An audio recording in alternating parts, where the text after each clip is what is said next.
that ought to be addressed in the interest of harmonious working relationship with the county dream bearers who are the governors. And you see the Nyani Aoni Kundule. Across the 47 counties, the wage bill has become uncontrollable and continues to eat into what should go into the development. Even more worrying is the continuing duplication of functions. More money continues to be spent at Afya House, Kilim House, and Maji House in Nairobi for the roles that are devolved. Nyani aone kunduli. In the Finance Act 2023, the budget for health has grown by 32 billion shillings at the national level. Recurrent expenditure alone has increased by 17%, yet most of the health functions are devolved. Today, fertilizers are procured and distributed by the national government. Affordable housing is being conceptualized and implemented by the national government. The government wants to build markets and employ community health workers. All these are devolved functions whose money should be released to the counties.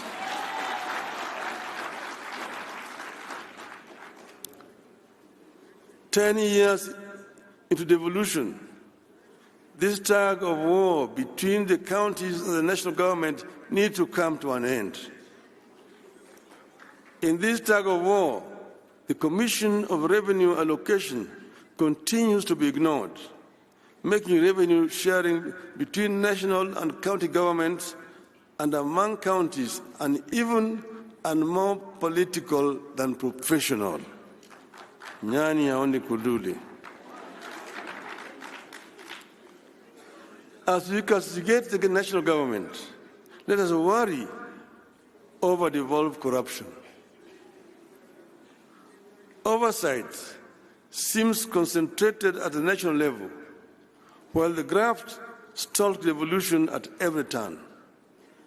The interplay between oversight institutions like the county assemblies, Auditor General, the Senate, and the investigative and prosecutorial arms is weak, and the institutions not working together.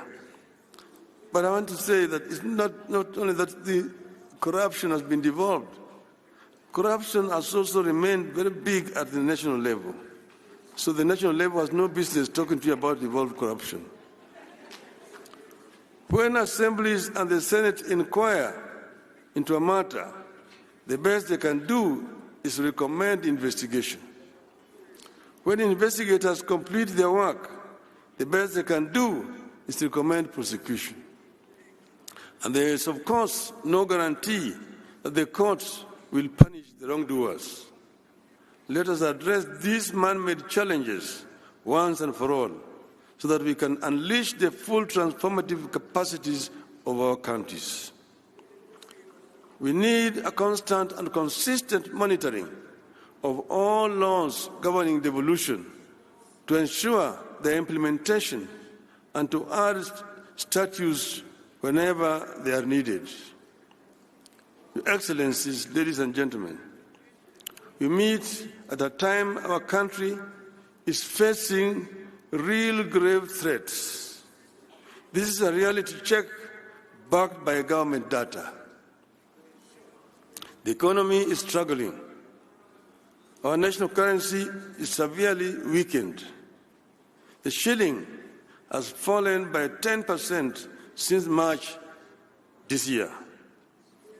Our people have been hit hard by punitive taxes and a consequent rise in the cost of living. We have runaway unemployment. Our healthcare system is broken. We face challenges with food security at a time climate change is turning everything upside down. From farming to healthcare to provision of water and infrastructure, nothing is the same or predictable anymore. Unfortunately for governors, you are stationed where the desperation, the need, and the expectations are highest. That is, at the grassroots, where people want instant solutions. I believe that as a country, we are lucky to be going through these challenges in the era of devolution. I believe that if county governments were not here to absorb some of the shock and act as cushion, the economic and governance challenges Kenya is going through today would have overwhelmed and overrun the national government. To continue providing buffers for our country and respond to the cries of the people, counties need a tremendous amount of financial resources in a timely and predictable manner. The national government, therefore, needs to understand and appreciate counties as necessary partners in the journey for a successful Kenya. The problems and responsibilities the people and the counties face today demand that we reevaluate and strengthen our commitment to preserve the place of the county government and bestow it with the power, the authority, the responsibilities, and the revenues necessary to discharge those roles and meet expectations. In times like these, county government may be tempted to do what the national government is doing, which is to increase charges for services they provide to generate more revenue. And I was listening to the talk about its own revenue. I see it differently. I believe this is the time for county government to act compassionately and responsibly. The problems our people face today require that we invest within our means in programs that create jobs and put money into the people's pockets. Counties don't have to copy and paste what the national government is doing. I encourage you to be own models for innovation and creativity. Rather than extract more from the pockets of equally suffering masses, I encourage you to continue to provide communities and families with the tools they need to succeed so that they can, in return, finance counties without too much pain. Being on the ground, governors have no time to get into a lot of ideological debates that consume our politics in Nairobi. Counties should have no time for merely making commitments and announcements. Governors have to be practical. You will do well and set examples when you back up your pronouncements with concrete action at the level of policy and practice. I believe that the work that you do, if done well, will with time have a concrete impact on the debate at the national level. This is the time to provide record amounts of assistance to our farmers to enable them save us from the routines of famine, food imports, and food inflation. This is the time for financial inclusion programs and ensure the money reaches the intended recipients. This is the time to work on turning your towns into smart cities of tomorrow, equipped with world-class amenities. I encourage you to soldier on and double your efforts at light manufacturing and value addition as a way of generating revenue and putting money into people's pockets. With focus, you should be able to set up world-class investment and industrial regions along dedicated corridors of your counties to aid manufacturing. I want to encourage you to particularly promote labor-intensive manufacturing because it puts money into the people's pockets. And I'm talking to you as a manufacturing engineer.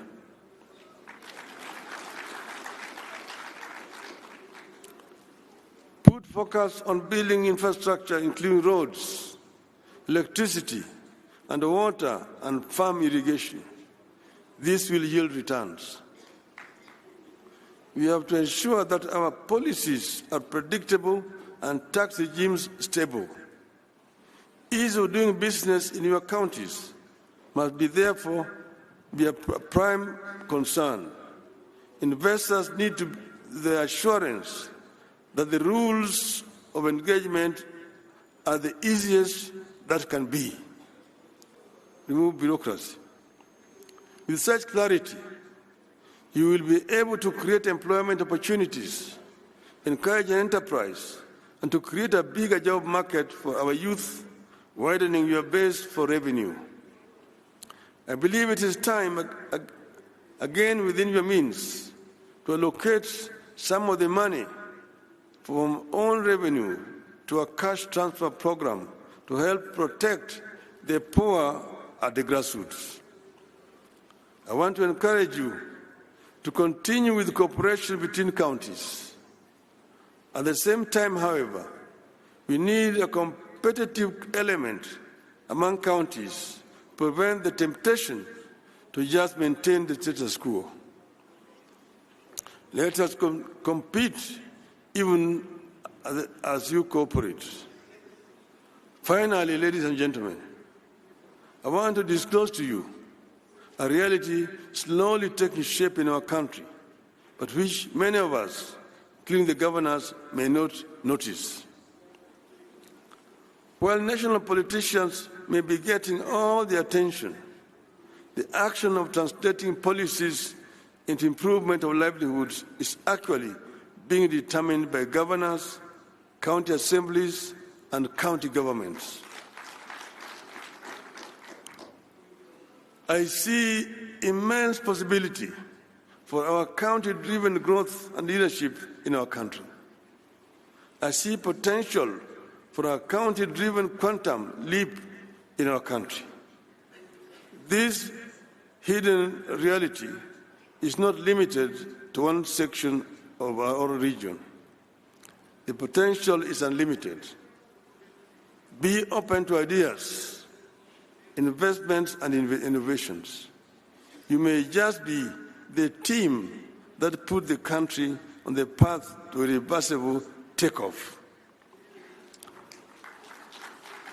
I want to conclude by referring to what Governor Jonathan B. said, the host governor, that they are expecting bumper harvest in this region because they did Maandamanos in the farms instead of doing the Maandamanos on the streets, or carrying sufurias. I want to tell him that this katiba that we have is a product of Maandamano.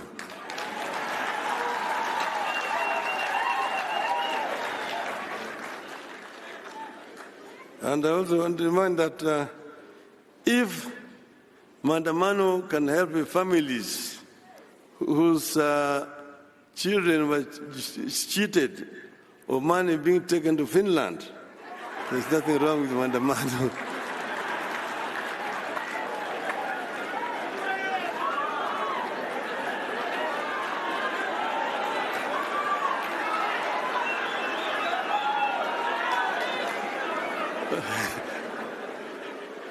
What is wrong is police brutality.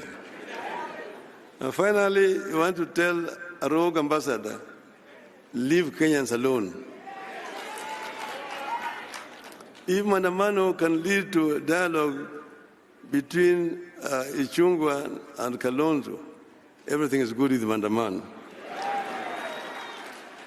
Tell the rogue ambassador, Kenya is not the United States. Kenya is not a colony of the United States. Keep your mouth shut when you hear. Otherwise, you will call for your recall back to your country. I thank you, ladies and gentlemen.